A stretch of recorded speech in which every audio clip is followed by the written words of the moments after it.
Olá, seja bem-vindo a mais um Cristianismo Sem Cortes. Começando o nosso dia de hoje, no texto de Marcos capítulo 3, versos 7 até 19. Marcos capítulo 3, verso 7 até o verso número 19. Essa é a continuação do livro de Marcos que a gente está expondo no Cristianismo Sem Cortes. A gente está expondo Marcos e Filipenses, certo? Então, essa é a continuação do livro de Marcos, capítulo 3, versos 7 a 19. A Bíblia traz a seguinte leitura: Retirou-se Jesus com os seus discípulos para os lados do mar. Seguiu-o da Galiléia uma grande multidão, também da Judéia, de Jerusalém, da Idumeia, da além do Jordão e dos arredores de Tiro e Sidom, uma grande multidão. Sabendo quantas coisas Jesus fazia, veio ter com ele. Então, recomendou aos seus discípulos que sempre lhe tivessem pronto um barquinho por causa da multidão, a fim de não comprimirem, pois curava muitos, de modo que todos os que padeciam de qualquer enfermidade se arrojavam a ele para o tocar. Também os espíritos imundos, quando o ouviam, prostravam-se diante dele e exclamavam: Tu és filho de Deus. Mas Jesus lhes advertia severamente que não expusessem à publicidade. Depois subiu ao monte e chamou os que ele mesmo quis, e vieram para junto dele. Então designou 12 para estarem com ele e para os enviar a pregar e a exercer a autoridade de expelir demônios. E os 12 que designou: Simão, a quem acrescentou o nome de Pedro, Tiago, filho de Zebedeu, e João, seu irmão, os quais deu o nome de Boanerges, que quer dizer filhos do trovão, André, Felipe, Bartolomeu, Mateus, Tomé, Tiago, filho de Alfeu, Tadeu, Simão Zelote e Judas Iscariotes, que foi quem o traiu. Até aí a leitura das Sagradas Escrituras. Oremos pedindo a Deus a iluminação nesse dia. Pai, nós rogamos ao Senhor e pedimos que o Senhor esteja falando conosco nessa manhã, que a tua palavra lida aqui possa ser recebida com fé nos nossos corações e que nós possamos entender um pouco mais de ti, em nome de Jesus. Amém. Nós estamos aqui então no nosso Cristianismo Sem Cortes para falar mais uma vez sobre as Escrituras. Lembrando que o livro de Marcos, ele segue uma sequência dos 5 solas da Reforma, certo? A gente falou isso nos outros vídeos. Ele segue o solo Escritura, que é no começo, onde a vinda de Cristo é narrada pelos profetas, pelos patriarcas, ela é registrada nas promessas, a aliança que é feita com Adão, ela é retificada ali em Noé, depois em Abraão, depois em Davi, em Moisés, depois em Davi, e depois até na nova aliança com o próprio Jesus Cristo vindo. Então, tudo isso fala no começo do livro de Marcos, só a Escritura. Somente a Escritura é a palavra de Deus, somente a Escritura é a única palavra autoritária, verdadeira de Deus. Também falamos sobre solos Cristos, que é somente Cristo que nos traz a salvação. A salvação vem única e exclusivamente de Deus e o ser humano não faz nada para receber essa salvação. É Cristo quem salva, é Cristo quem faz tudo. E isso é um ato de graça, uma vez que nós recebemos isso de Deus, isso é um ato de graça. O solo agate, que vai até o capítulo 3, verso número 6, que ficou somente a graça. Somente a graça é aquilo que nos salva. Tudo que nós recebemos de Deus é um presente, é uma dádiva, é um ato de graça. Então, quando recebemos a lei, as tábuas da lei, os 10 mandamentos, isso é um ato de graça. Então, não existe aquela divisão que as pessoas fazem do Antigo Testamento é lei e o Novo Testamento é graça. Não, porque a lei também foi dádiva de Deus. E se ela é dádiva, ela é graça. Então, o Antigo Testamento é lei e graça. mas o Novo Testamento é lei e graça também, porque a lei é a própria graça de Deus sendo ministrada à humanidade, certo? Então, só a título de explicação aí que a lei faz parte da graça de Deus. E no texto de hoje a gente vai continuar trabalhando o sola gratia, somente a graça. Somente a graça nos salva, somente a graça é aquilo que vai trazer paz aos nossos corações. Somente a graça é aquilo que traz paz com Deus no nosso lugar. E a gente percebe aqui nos primeiros versículos, do verso 7 ao verso de número 12, que somente a graça de Deus, ela envia o seu Filho, Jesus. Somente a graça nos dá o Filho de Deus. Não foram os pregos que seguraram Cristo na cruz, mas o amor do próprio Cristo por você e por mim. A gente percebe isso aqui no verso 7 até o verso número 12, onde Cristo vai pregando e curando uma série de pessoas de todo tipo de gente, da Judéia, de Jerusalém, da Idumeia, do Jordão, de Tiro, de Sidom e vários lugares. Então Jesus recomenda que sempre tivesse um barco ali por perto, algum lugar para que eles pudessem se ausentar. Então nesse barco aí era para que Cristo não fosse muito apertado pelas multidões. Então às vezes Cristo entrava nesse barquinho e ensinava um pouco mais afastado da costa ali, para poder ter um pouquinho mais de paz nos seus ensinamentos. Mas o verso número 10 fala como Cristo curava muitas pessoas e todos os tipos de enfermidade. As pessoas iam lá simplesmente para trocar. Mas aí, verso número 11 é o ponto-chave, onde mostra para nós a grande declaração, onde fala assim, também os espíritos imundos, quando viam o próprio Cristo, prostravam-se diante dele e exclamavam, Tu és o Filho de Deus.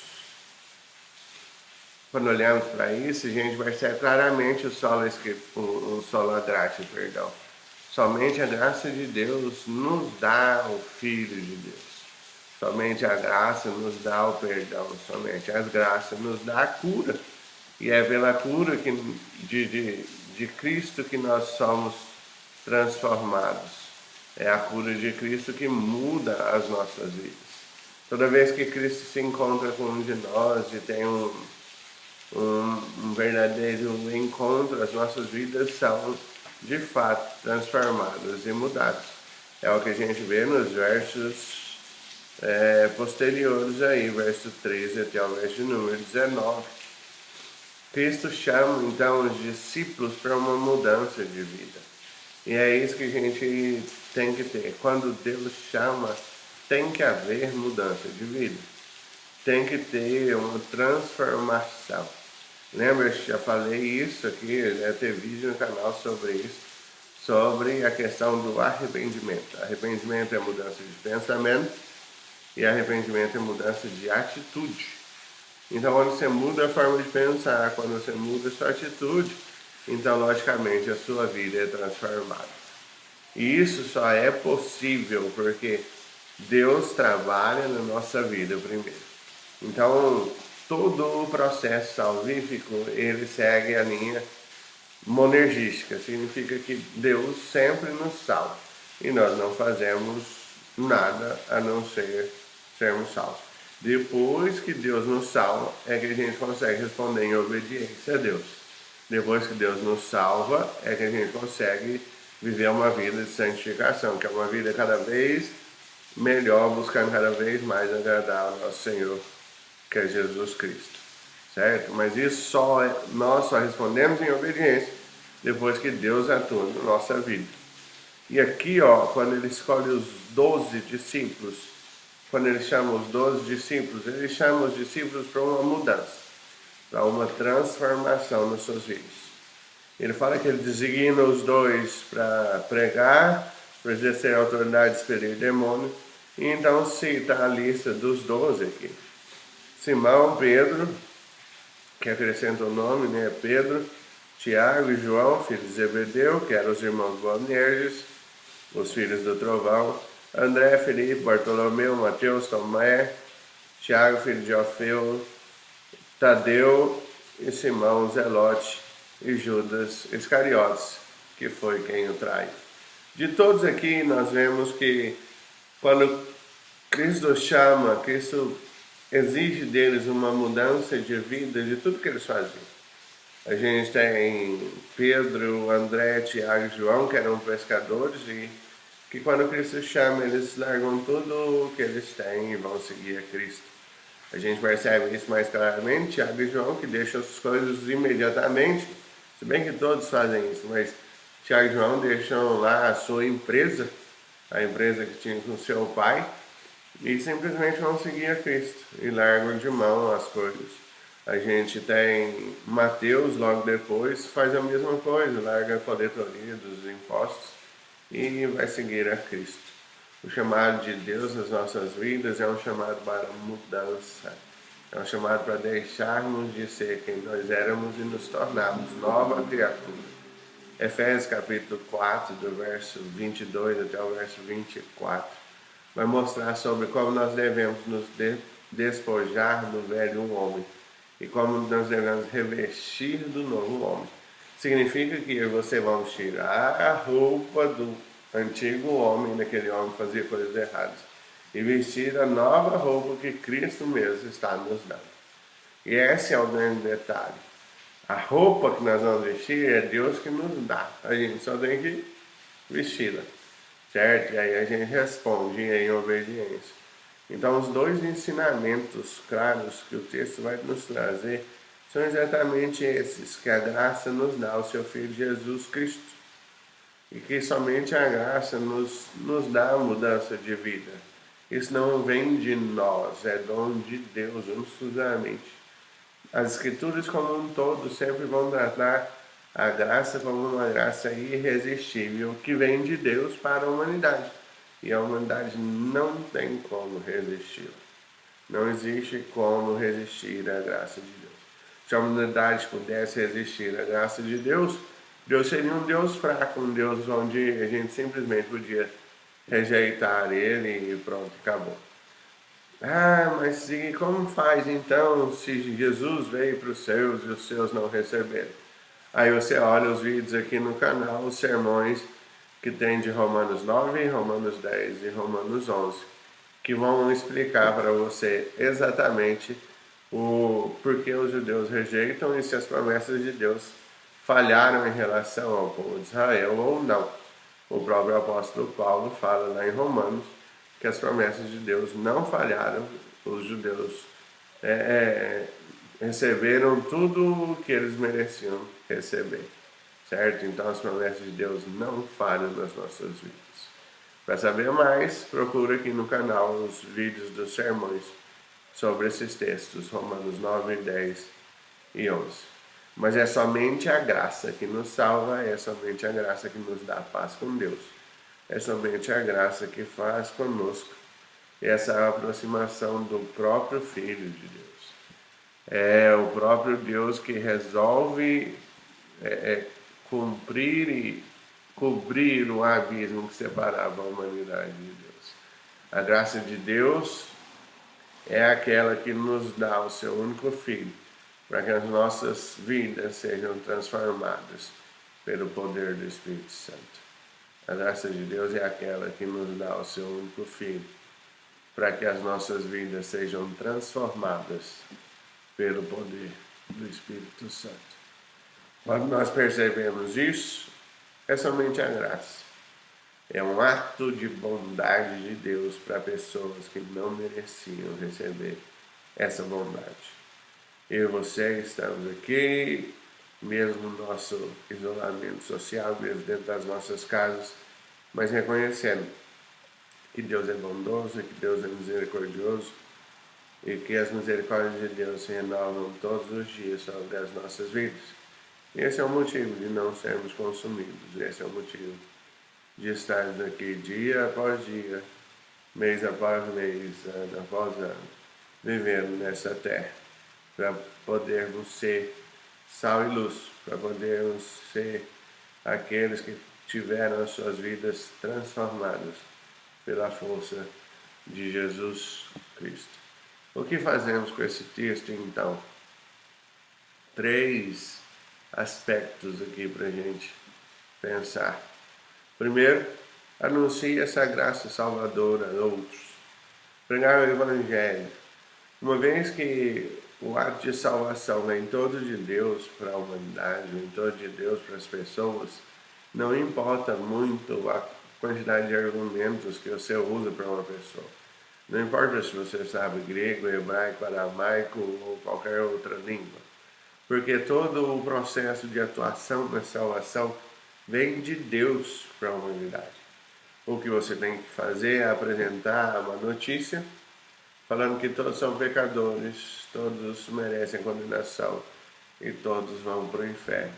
E apresentar a boa notícia é que existe um Deus amoroso e misericordioso que salva pecadores que iriam para o inferno como um ato de graça, como um ato de bondade, como um ato de amor, mesmo aqueles pecadores não merecendo ser salvos.